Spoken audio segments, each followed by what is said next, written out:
we believe that the Creator, Allah, He is the one who is distinct from His creation. Creation and creator are different. Hinduism as it is has grown over a long period. One of the main questions that's on my mind, and I'm pretty sure on the minds of the viewers as well, is when you said the Atma, the soul, the ultimate goal is for the Atma to become one with the Paramatma, the Supreme Soul or divine being, if you want to call that. Is that the Brahman you're talking about, the one Supreme God? Brahma, yes, Brahma. Okay. There are two different words. One is Brahmin. Brahmin is different. Brahma is different. Brahma is the entire, cosmos plus God and everything. Yeah. Okay. Right. So the question based on that would be like, in Islamic theology, we believe that the Creator, Allah, who is the God in Islam, He is the one who is distinct from His creation. So the creation is obviously something that He brought into existence. It didn't exist before. So do you have a similar concept in Hinduism that other than the Brahman, the Supreme God, was everything created, including the souls that you have and the people have? Was that all a creation of God? And if that is the case, then how do you perceive the creation becoming one with the Creator? Yeah. See, what happens is, one thing is that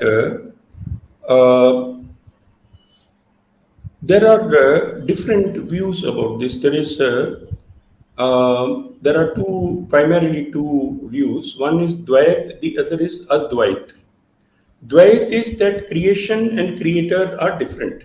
Hinduism as it is has grown over a long period, and people have, meditated and tried to know the truth. So one school of Hinduism says that there is a difference between that creator has a different distinct existence from creation. That's known as Dvait. And the other is that creator and creation are the same. That is Advait. So as a Hindu, I don't go into all these details for the reason that, what happens is, now I'll give you an example. You see, let's say there is a worker in a company. Now, unless he is doing research on who is the owner of the company, how he runs it and all that, his focus is on doing his work. That is where karma and dharma become important. So as a person who is focusing on my karma according to my dharma, unless I am a researcher into theology and researcher into all these subjects, philosophy, I don't have to bother about what is the nature of God, and I go by a simple belief system which helps me to do my part of the job. As I gave an example, that let's say I am the manager of a company. Now, who is the owner? Where is he sitting? What does he eat? What does he do? I don't have to concern myself so long as it doesn't interfere with my work. So that is what is the Karma Yoga theory. You do your part of the job. That's a huge system. Universe is very big.